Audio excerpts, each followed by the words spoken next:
Hello my dear students. So as you know that we are discussing the chapter polynomials. Okay, fine. So in this chapter we have taken only one lecture on the basic concepts which are related to the polynomials, and that I had explained you through the video of screenshot. Okay, screen recorder was there, and through that video I had explained you all the things. Now see, these are a few basic concepts. Now here what I'm going to do, I am using two books. That means one is the NCERT book and one is the state board book. NCERT is very helpful to us because the concepts are explained in very deep. Okay, now see, I'm combining concepts from both the books. That means NCERT also and state board also. So you will get each and everything about the chapter, whichever be the chapter, doesn't matter. So you will get the things more than which are expressed in your textbook. Okay, fine, no problem. Now today's lecture will be very much a special for you because all the basic concepts of polynomial, if you clear with today's session, then you can solve each and every type of problem which is related to the polynomial. Okay, fine, no problem. Now see my dear friends, now what are the basic concepts? These are few basic concepts. Polynomials in one variable, what are that? Terms, coefficients, zero polynomials, powers of x in a polynomial, degree of one variable, degree of polynomial which is expressed in one variable, degree of a polynomial which is expressed in two variables, standard form, coefficient form and index form of what? Polynomials. Okay, fine, no problem. Now let's discuss one by one. आता याच्यामध्ये पहिला concept जो आहे आमचा, तर पहिला concept काय? Polynomials in one variable. ठीक आहे, हरकत नाही. मग पॉलिनॉमियल्स इन वन व्हेरिएबल आम्हाला काय सांगते बघा.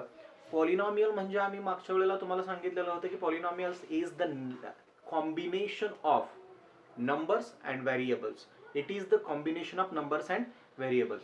हरकत नाही. नंबर आणि व्हेरिएबल यांचं जे काही कॉम्बिनेशन आपल्याला मिळते, ते जे एक्सप्रेशन आहे त्या एक्सप्रेशनला आपण काय म्हणतोय? पॉलिनॉमियल म्हणतोय. मग पॉलिनॉमियल्स इन वन व्हेरिएबल आणि पॉलिनॉमियल्स इन टू व्हेरिएबल हे जरा बघूयात. जर आम्ही इथं समजा हे एक एक्सप्रेशन लिहिलं, 2x² - 3x + 5. ओके, त्याच्यानंतर हे एक नंबरचं आहे. समजा दोन नंबर लिहिलं मी इथं, 3x⁴ - 6x² + 5x - 4. ओके, हे दुसरं आहे. समजा थर्ड लिहिलं मी इथं, 5x² - 2xy + 3y². Okay, after that fourth लिहिलं समजा 7x³ - 3x² + 5xy² - 3y. Okay, fine. These are the four equations which I have written here on the board. Okay, no problem. Now with the help of these four equations, we are going to differentiate in between the polynomials in one variable and polynomials in two variables. Now you can easily notice here which are the equations which are expressed in only one variable and which are there which are expressed in two variables. So few of them are in one variable and few of them are in two variable. Like that, three variables also you can take, four variables and so on. But maximum we will take three variables. Most of the times, 90% of the times we will take only two variables. And in this chapter we are going to consider only one variable. Okay, fine. Now see, first tell me, is this a polynomial or not? Okay, fine. I'll write one more. Fifth one. Suppose 2x⁴ - √3x + 5y. Okay, fine, no problem. This is one equation which is a special one, and one more I'm going to write here, 3x² - 2√x + 5xy - 3. Okay, no problem. This is one more polynomial. Now first tell me, is the first equation polynomial or not? Is this a polynomial or not? First, yes, it is the polynomial. To be a polynomial, any expression to be a polynomial, two conditions are required. The first condition is that should be the combination of numbers and variables, and the second condition is that the power of the variable must be whole number. Power of the variable must be whole number. Okay, fine, no problem. Now see the first one. Is this a polynomial? Yes, it is a polynomial. Yes, it is a polynomial. पहिलं polynomial आहे का? आहे. मग याच्यामध्ये किती variable आलेले आहेत? One variable आले. फक्त x हेच एक व्हेरिएबल आहे. सो वन व्हेरिएबल मधलं पॉलिनॉमियल आहे. Polynomial in one variable. Polynomial in one variable. दुसरं जर घेतलं आपण, हे पॉलिनॉमियल आहे का? आहे. किती व्हेरिएबल आलेले आहेत? One variable. Again it is polynomial in one variable. हे पॉलिनॉमियल आहे का? आहे. किती व्हेरिएबल आलेले आहेत? एक्स आणि वाय दोन व्हेरिएबल आलेले आहेत. सो हे पॉलिनॉमियल आहे बट टू व्हेरिएबल्स मधला आहे. पॉलिनॉमियल आहे बट टू व्हेरिएबल्स मधला आहे. हे पॉलिनॉमियल आहे का? आहे. किती व्हेरिएबल आलेले आहेत? व्हेरिएबल्स किती आलेले आहेत? दोन आलेले आहेत. सो एक्स आणि वाय दोन व्हेरिएबल्स आहेत, म्हणून हे पॉलिनॉमियल आहे बट टू व्हेरिएबल्स मधला आहे. इथं हे पॉलिनॉमियल आहे का? येस आहे. आता आहे का नाही बघा जरा व्यवस्थित. √3 आले म्हणजे 3 झालं ते. मग जर पॉवर हाफ आलेली असेल 3 ची, हे पॉलिनॉमियल आहे का नाही? पॉलिनॉमियल आहे का नाही? तर काही लोकांचं म्हणणं असेल आहे, काही लोकांचं म्हणणं असेल नाही. तर ऑब्विसली हे पॉलिनॉमियल आहे. मग तुम्ही म्हणाल पॉवर तर आम्हाला होल नंबर पाहिजे ना. अरे हा होल नंबर पाहिजे, बट कोणाची पॉवर होल नंबर पाहिजे? एक्स ची पॉवर होल नंबर पाहिजे. कॉन्स्टंटची काय यायची ते येऊ द्यात ना, डझंट मॅटर. कॉन्स्टंटची काय पॉवर यायची ते येऊ. त्याच्यासाठी मी एक स्पेशल एक्झाम्पल घेतलं इथं. ठीक आहे. हे पॉलिनॉमियल आहे, हे पॉलिनॉमियल आहे आणि हे पॉलिनॉमियल आहे. आणि किती व्हेरिएबल्स आलेले आहेत? एक्स आणि वाय दोन व्हेरिएबल्स आलेले आहेत. सो पॉलिनॉमियल आहे आणि दोन व्हेरिएबल मधला आहे. Polynomial in two variables. Polynomial in two variables. ठीक आहे. हे पॉलिनॉमियल आहे का?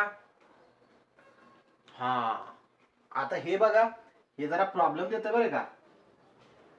हे काय √x आले. √x म्हणजे काय? x⁻½ आले. x⁻½ म्हणजे x ची पॉवर किती आली? फ्रॅक्शन आली. x ची पॉवर फ्रॅक्शन आणि x ची पॉवर निगेटिव्ह आम्हाला नकोच आहे बाबा. x ची पॉवर आम्हाला काय पाहिजे? पॉझिटिव्ह इंटिजर पाहिजे, किंवा 0 असेल तरी पण आपण समजून घेऊ शकतो इट इज कॉन्स्टंट पॉलिनॉमियल. ठीक आहे. Most of the times positive integer पाहिजे. ठीक आहे. Fine, no problem. So x ची पॉवर इथं हाफ येते, त्यामुळे हे पॉलिनॉमियलच नाहीये. हे इक्वेशन, हे दिलेले एक्सप्रेशन जे आहे, हे दिलेले एक्सप्रेशन तुमचं पॉलिनॉमियलच नाहीये. पॉलिनॉमियल नाहीये. ठीक आहे. Fine, no problem. Now see 6 expressions we have taken here, and in that 6 expressions, first one is polynomial in one variable. This is in two variable, this is in two variable, this is in two variable, and this is not a polynomial. So polynomial काय आहे आणि one variable मधलं काय आहे आणि two variable मधलं काय आहे डोक्यात आलं आम्हाला. ठीक आहे. टर्म्स. आता टर्म्स म्हणजे मी मागच्या लेक्चरला सांगितलेलं होतं की प्लस आणि मायनस साइनच्या मध्ये जे काही तुमचे एक्सप्रेशन आलेलं आहे तर त्या तुमच्या टर्म्स असणार आहेत. इथं किती टर्म्स आलेले आहेत बघा. पहिल्या इक्वेशनचा जर विचार केला तर ही एक टर्म आहे, ही दोन टर्म आहे आणि तीन टर्म आहेत. 1 2 3 टर्म्स आले. याच्यामध्ये किती टर्म्स आलेले आहेत? 1 2 3 4. याच्यामध्ये किती आलेले आहेत? 1 2 3. याच्यामध्ये किती आलेले आहेत? 1 2 3 4. याच्यामध्ये 1 2 3. याच्यामध्ये even though it is not a polynomial but terms किती आलेले आहेत? 1 2 3 आणि 4 4 टर्म्स आलेले आहेत. ठीक आहे. Fine, no problem. So terms काय आहेत? प्लस आणि मायनस साइनच्या मध्ये येणारे जे काही एक्सप्रेशन आहे त्याला आपण टर्म्स म्हणतो. कोएफिशियंट्स पहिलं फक्त बघूयात आपण. इथं बघा x² चा कोएफिशियंट किती आलाय? 2. x चा कोएफिशियंट किती आलाय? -3. इथं काय हा कॉन्स्टंटच आहे. व्हेरिएबलच नाहीये तिथं, सो त्याला पहिलं काय म्हणतोय आपण, कॉन्स्टंट आहे. ठीक आहे, हरकत नाही. कोइफिशियंट झाले. त्याच्यानंतर झिरो पॉलिनॉमियल. आता झिरो पॉलिनॉमियल म्हणजे हा जो नंबर असतो आपला झिरो, त्यालाच आपण म्हणतोय zero polynomial. Okay fine, no problem. Zero polynomial. Constant polynomial कशाला म्हणतोय, तर कॉन्स्टंट जे आहेत 5 4 6 7 8 9 10 into x raise to zero आपण लिहू शकतो, म्हणून त्याला म्हणतो constant polynomial. Constant polynomial. So zero polynomial and constant polynomial. Zero जो नंबर आहे त्यालाच आपण झिरो पॉलिनॉमियल म्हणतोय, आणि कॉन्स्टंट पॉलिनॉमियल म्हणजे काय, constant polynomial is what, just constant numbers whose variable is x raised to 0. Okay fine, no problem. Powers of x in polynomial. आता हा एक अतिशय महत्त्वाचा मुद्दा असेल, powers of x in polynomial. जर x ची पॉवर इथं आम्ही लिहितोय, x ची पॉवर पॉझिटिव्ह आली, x ची पॉवर समजा निगेटिव्ह आली, x ची पॉवर समजा फ्रॅक्शन आला, x ची पॉवर काय आली, फ्रॅक्शन आली. ठीक आहे. तर या तीन केसेस मध्ये तीन वेगवेगळ्या डेफिनेशन्स आपल्या तयार होतील. पॉलिनॉमियल मध्ये इसेन्शियल आहे की एक्स ची पॉवर पॉझिटिव्ह येणं गरजेचं आहे. पॉलिनॉमियल मध्ये हे इसेन्शियल आहे की एक्स ची पॉवर पॉझिटिव्हच असली पाहिजे.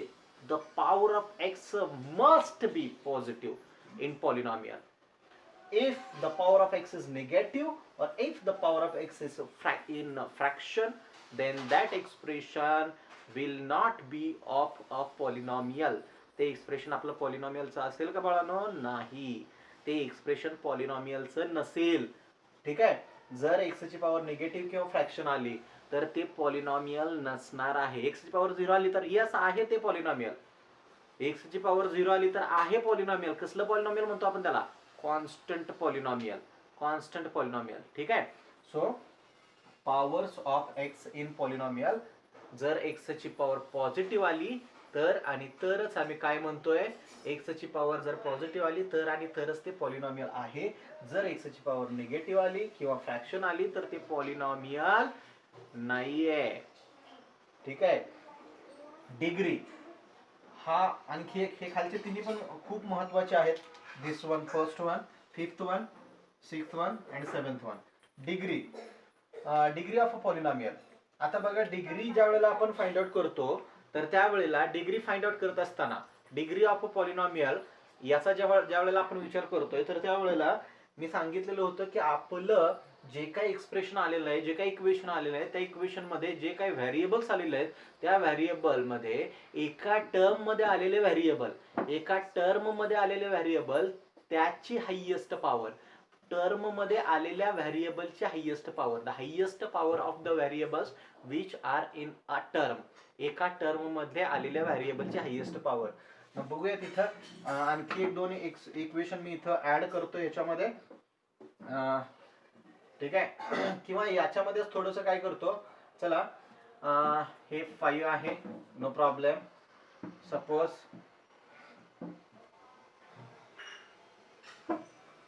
here it is 2 and here it is 5, no problem. याच्यामध्ये सपोज हे आहे तुमचं y raised to 3. Okay, no problem. थोडासा चेंज त्याच्यामध्येच केलेला आहे, आपल्याला फक्त डिग्री सांगायची, डिग्री सांगायची. ठीक आहे, फाईन. आता मी ज्या वेळेला इथे डिग्री सांगतोय तर डिग्री सांगत असताना मला काय विचार करायचा आहे, तर त्या दिलेल्या इक्वेशन मध्ये, दिलेल्या पॉलिनॉमियल मध्ये जे काही टर्म्स आलेले आहेत तर त्या टर्म्स मध्ये आलेले जे व्हेरिएबल्स आहेत त्याची highest power, the highest power of the variables which are in a term. एका टर्म मध्ये, मी पुन्हा एकदा त्याच्यावरती जरा जास्त जोर देऊन बोलतोय, टर्म मध्ये, एका टर्म मध्ये आलेले व्हेरिएबल, एका टर्म मध्ये आलेले व्हेरिएबल त्याची हायेस्ट पॉवर. ठीक आहे. मग आता बघा इथं याच्यामध्ये फर्स्ट ची पॉवर तुम्ही डिग्री अतिशय इझिली सांगू शकता. इथं डिग्री किती आलेली आहे, एकच व्हेरिएबल आहे आणि त्याच्यामध्ये एक्स ची हायेस्ट पॉवर 2 आलेली आहे. एकच व्हेरिएबल आहे त्याच्यामध्ये एक्स ची हायेस्ट पॉवर 2 आलेली आहे, म्हणून इथली डिग्री किती झाली, 2. याच्यामध्ये बघा, how much is the degree in this second equation. इथं जर पाहिलं आपण, only one variable is there and the highest power of the variable is 4 and hence the degree of this equation is 4. Okay, third one. तिसरा बघा काय सांगतोय. तिसरा म्हणतोय आपल्याला हे इक्वेशन आहे, याच्यामध्ये मात्र दोन व्हेरिएबल आलेले आहेत. याच्यामध्ये मात्र दोन व्हेरिएबल आलेले. मग दोन व्हेरिएबल आलेले आहेत तर त्यावेळेला डिग्री काढत असताना जरा थोडंसं बी केअरफुल. आता इथं जर आपण पाहिलं x ची हायेस्ट पॉवर 2 आहे, इथं x ची हायेस्ट पॉवर 1 आहे, y ची 5 आहे, इथं y ची 2 आहे. मग आता ऍक्च्युली या थर्ड इक्वेशनची डिग्री किती आहे? डिग्री याची 5 आहे का? आपण काय म्हटलं, एका टर्म मध्ये आलेल्या व्हेरिएबलची हायेस्ट पॉवर. मग आता टर्म जर घेतल्या तर ही माझी पहिली टर्म झाली ना, ही दुसरी टर्म झाली आणि ही तिसरी टर्म झाली. मग आता टर्म ज्या वेळेला विचारत घेतोय तर त्यावेळेला y ची रेस टू 5 ही पॉवर म्हणजे माझी डिग्री असेल का नसेल? नाही. y ची रेस टू 5 ही जी पॉवर आहे तर ती माझी हायेस्ट पॉवर नसणार आहे. इथं जर पाहिलं टर्म मध्ये जर पाहिलं तर नसेल, म्हणून माझी डिग्री 5 होणार नाही. डिग्री 5 होणार नाही. डिग्री किती होईल? इथं काय करणार तर इथं x ची पॉवर 1 आहे, आपण या दोघांची ऍडिशन करणार 5 आणि 1 ची. ठीक आहे, 5 + 1 किती होत आहे? 6. सो या पूर्ण इक्वेशनची जी तुमची डिग्री आहे ती डिग्री आली 6. डिग्री किती मिळाली? 6 is the degree of this third equation. फोर्थच बघा. आता इथं पुन्हा दोन व्हेरिएबल आलेले आहेत. ठीक आहे, फाईन, नो प्रॉब्लेम. इथे x³ आहे, इथे x²y² आहे, इथे xy² आहे आणि इथे 3y⁵ आहे. मग याची डिग्री किती आहे? Highest power of the variables which are in a single term. एका टर्म मध्ये आलेले. मग ही एका टर्म मध्ये आलेलं जर पाहिलं तर इथली बघा पॉवर किती येते? 3. इथली टोटल 4, इथली टोटल 3, इथली टोटल 5. मग कुठली पॉवर जास्त आहे? इथली पॉवर जास्त आहे, म्हणून फोर्थ इक्वेशनची डिग्री किती आली? 5. फिफ्थची काय येईल? फिफ्थची 4 येईल. Okay, even though it consist of 2 variables, doesn't matter. So x ची हायेस्ट पॉवर 4 आहे, म्हणून इथं मला डिग्री किती मिळेल? 4. आता याच्यामध्ये किती येईल? मुळात आता ह्याच्यामध्ये हे पॉलिनॉमियलच नाहीये. हे इक्वेशन 6 हे पॉलिनॉमियलच नाहीये, त्याच्यासाठी आपण इथं डिग्री सांगू शकत नाही. डिग्री याची सांगू शकत नाही. हा कॉन्सेप्ट लक्षात आला डिग्रीचा. डिग्री इन 1 व्हेरिएबल आणि डिग्री इन 2 व्हेरिएबल. ठीक आहे, फाईन, नो प्रॉब्लेम. आता बघा नेक्स्ट जो आपला पॉइंट आहे तर तो म्हणजे standard form, coefficient form and index form. Actually आता याला जरा थोडासा एक वेळ लागेल आपल्याला ते एक्सप्लेन करायला. साधारण एक 5 ते 10 मिनिटं लागतील, बट तो व्हिडिओ खूप लेंदी होईल. तर त्याच्यासाठी मी काय करतोय, या व्हिडिओमध्ये हा इथंच थांबतोय. हे सगळे बेसिक कॉन्सेप्ट व्यवस्थित डोक्यात ठेवा आणि नेक्स्ट जे आपलं लेक्चर आहे माइट बी ते तुम्हाला उद्या मिळेल. तर त्याच्यामध्ये तुम्हाला हा जो फॉर्म आहे standard form, coefficient form and index form of a polynomial, I will explain that. And after that we will explain the problems from state board book also and NCERT also. Okay, fine.